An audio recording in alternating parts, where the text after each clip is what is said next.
Hi, ನಾನು Sudeep from tech in Kannada. ಇವತ್ತಿನ ಭಾನುವಾರದ ಟೆಕ್ ನ್ಯೂಸ್ಗೆ ಸ್ವಾಗತ. ಪ್ರತಿ ವಾರದಂತೆ ಈ ವಾರನೂ ಕೂಡ ಕೆಲವೊಂದು ಇಂಟ್ರೆಸ್ಟಿಂಗ್ ಟೆಕ್ ನ್ಯೂಸ್ ಎಲ್ಲ ಇರುವಂಥದ್ದು. ಇವತ್ತಿನ ಮೊದಲ ಟೆಕ್ ನ್ಯೂಸ್ ಬಂದ್ಬಿಟ್ಟು MI ಕಡೆಯಿಂದ. ಇನ್ನು ಮುಂದೆ MI ಕಂಪನಿಯನ್ನು ಅಫಿಷಿಯಲ್ ಆಗಿ MI ಅಂತ ಕರೆಯಂಗಿಲ್ಲ. MI, ರೆಡ್ಮಿ ಮತ್ತು ಪೋಕೋ ಎಲ್ಲರ ಕೋರ್ ಕಂಪ್ನಿ ಆಗಿರುವಂಥ ಶಾಮಿ ಅಂತಲೇ ಚೇಂಜ್ ಮಾಡ್ತಾವ್ರೆ ಆಯಿತಾ. ಶಾಮಿ ಅಂತಿರೋ, Xiaomi ಅಂತಿರೋ, XIAOMI.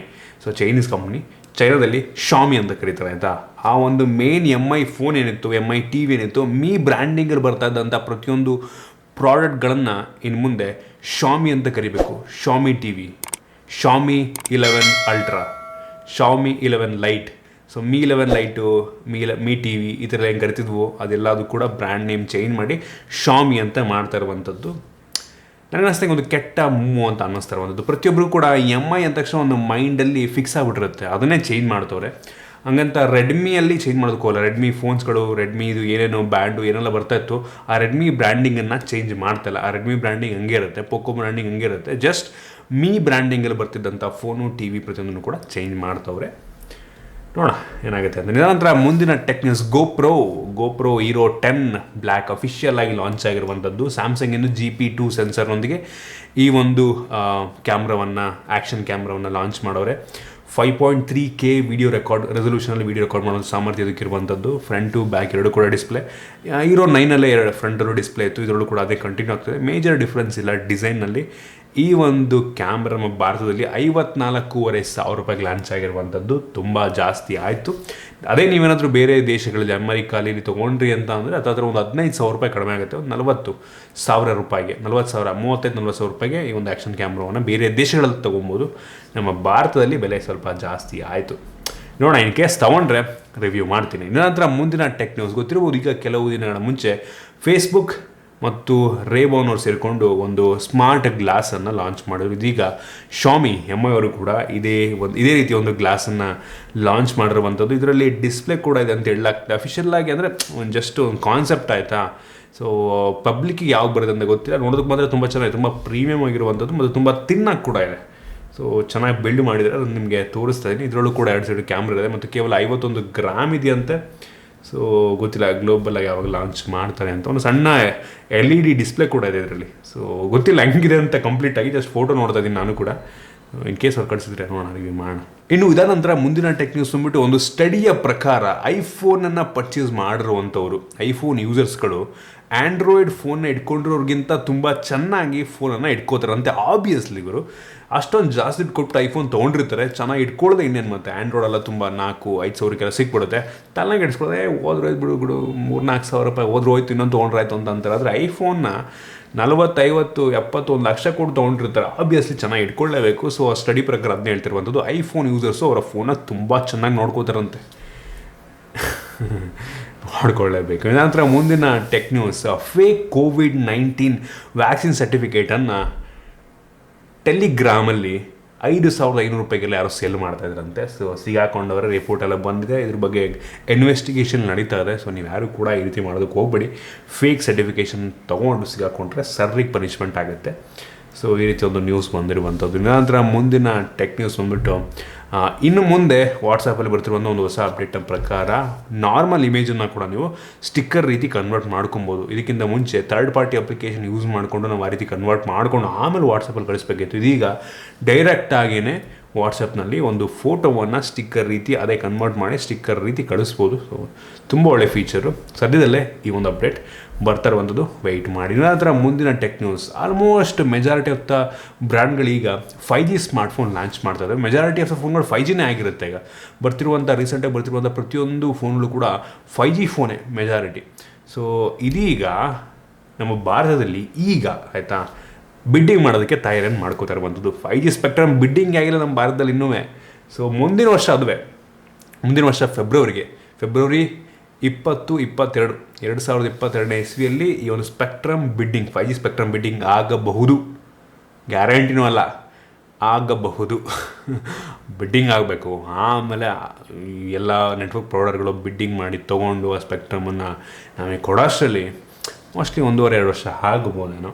4G ಅಂತೂ ಸದ್ಯಕ್ಕಂತೂ ಹೋಗಲ್ಲ, ತಲೆಗೆಡಿಸ್ಕೊಂಡು. 4G ಫೋನ್ ಇದೆ ಅಂತ ಅಪ್ಗ್ರೇಡ್ ಮಾಡಬೇಕು ಅಂತ ಯೋಚನೆ ಮಾಡಿಬಿಡಿ. ಇನ್ನೊಂದು 2 ವರ್ಷ ಕಣ್ಣು ಮುಚ್ಕೊಂಡು ಯೂಸ್ ಮಾಡಿ, ಆಮೇಲೆ ನೋಡೋಣ 5G ಫುಲ್ ಎಲ್ಲ ಕಡೆ ಬಂತು ಅಂತಂದರೆ ಆಮೇಲೆ ಬೇಕಾದ್ರೆ ಸ್ವಿಚ್ ಮಾಡ್ಕೊಬೋದು. ಇನ್ನು ಒಂಥರ Tesla car Elon ಮಸ್ಕಿಂದು.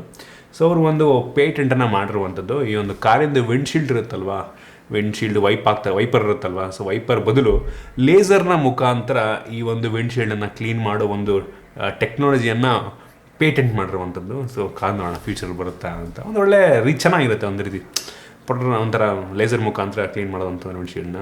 Different technology, ಯಾರಿಗೂ ಕೂಡ ಯೋಚನೆ ಮಾಡಿರಲ್ಲ ಈ ರೀತಿಯಲ್ಲ.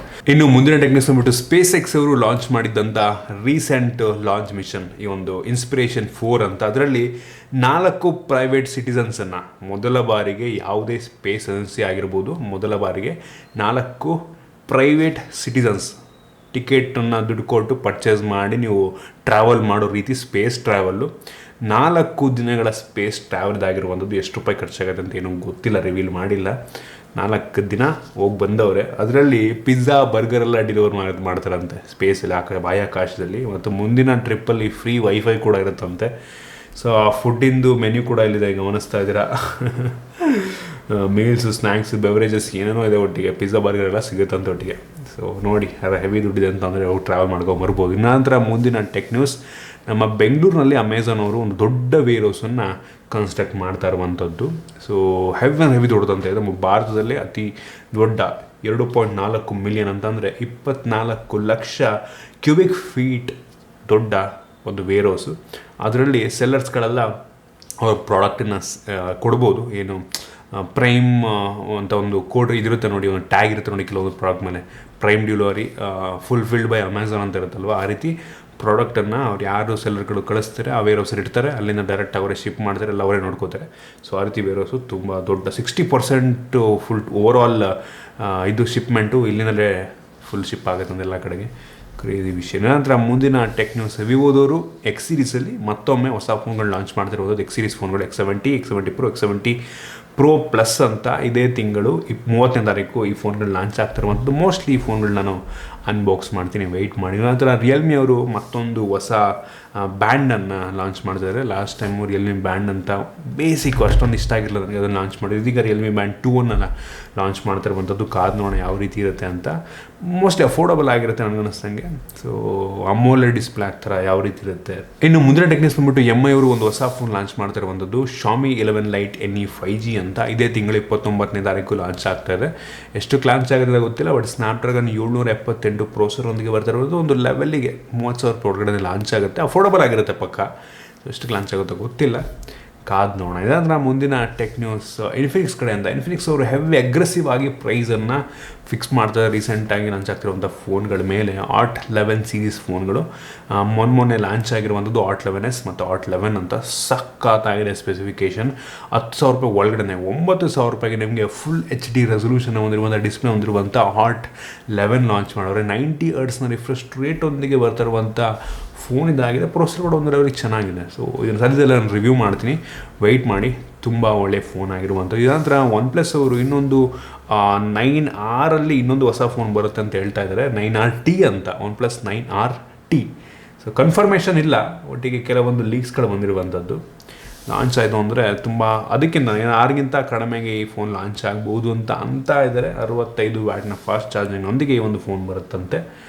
ಕಾದು ನೋಡೋಣ ಯಾವ ಪ್ರೊಸೆಸರ್ ಹಾಕಿರ್ತಾರೆ, ಎಷ್ಟು ಪವರ್ಫುಲ್ ಆಗಿರುತ್ತೆ, ಏನು ಸ್ಪೆಸಿಫಿಕೇಷನ್, ಕ್ಯಾಮ್ರಾ ಹೆಂಗಿರುತ್ತೆ ತಿಳಿಸ್ಕೊಳ್ಳೋದು ಇನ್ ಕೇಸ್ ಅವ್ರು ಕಳಿಸಿದ್ರು ಅಂತ. ನಂತರ ಮುಂದಿನ ಟೆಕ್ ನ್ಯೂಸ್, ಮೋಲೈಫ್ ನಮ್ಮ ಭಾರತದ ಕಂಪನಿ ಇವರು ಒಂದು ಹೊಸ ವಾಚನ್ನು ಲಾಂಚ್ ಮಾಡಿರುವಂಥದ್ದು ಮೋಲೈಫ್ ಸೆನ್ಸ್ 320 ಅಂತ. ಸೊ ನಾನು ಇದನ್ನು ಸದ್ಯದಲ್ಲೇ ಅನ್ಬಾಕ್ಸ್ ಮಾಡ್ತೀನಿ ಮತ್ತು ಗಿವ್ ಅವೇ ಕೂಡ ಮಾಡಬಹುದು. ಸೊ ವೆಯ್ಟ್ ಮಾಡಿ ಇದಕ್ಕೆ.